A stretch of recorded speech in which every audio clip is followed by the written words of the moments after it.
The Augmented Man, Episode 6. Through Chapter 17. Little Snitches. A soft voice, a song, not a rumble, and quiet, private. Something not to be shared, something only to be heard by those willing to hear. Whispered through the woods and drifted across the fields. Medea, the horse, raised her head. Her eyes and ears focused on the edge of the field. The llamas looked up and focused their ears.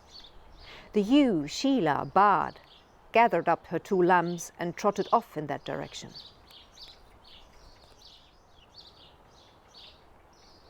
"Sheila!" Karen called out.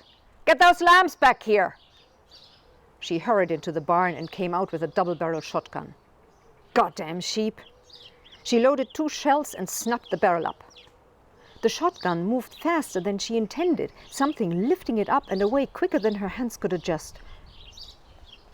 "Please tell me you aren't afraid of me."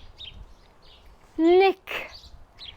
Karen's voice changed from frustration to joy in one word.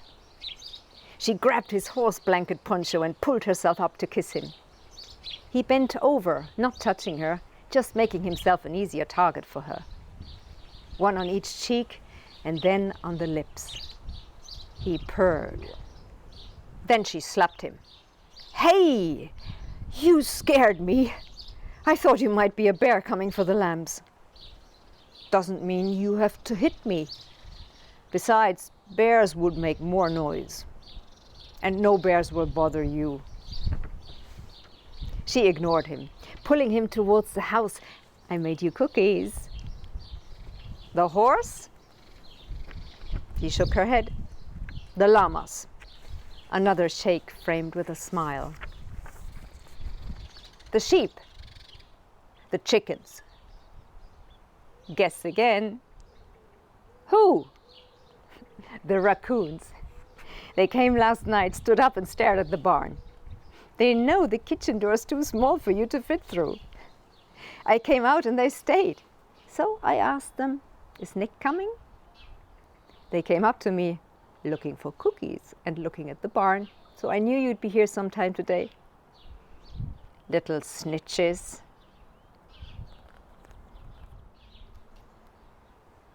"Ah, a friend of yours came by yesterday. At least he knows you, who you are." Nick stood up, his movement lifting Karen off her feet and into him. "Who?" Tom Rivers. Yeah, nice guy. Good looker too. Blonde, blue-eyed. Nice smile."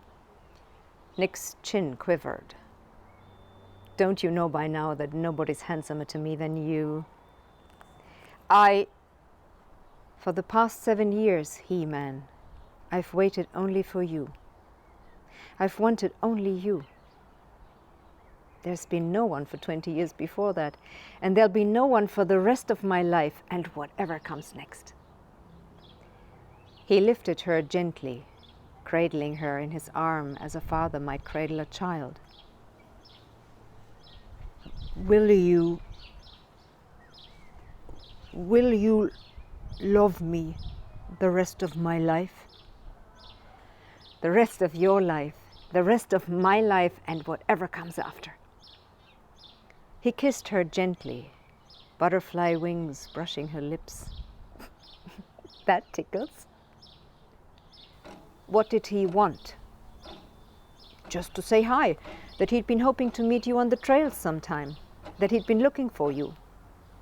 He put her down. "I can't stay."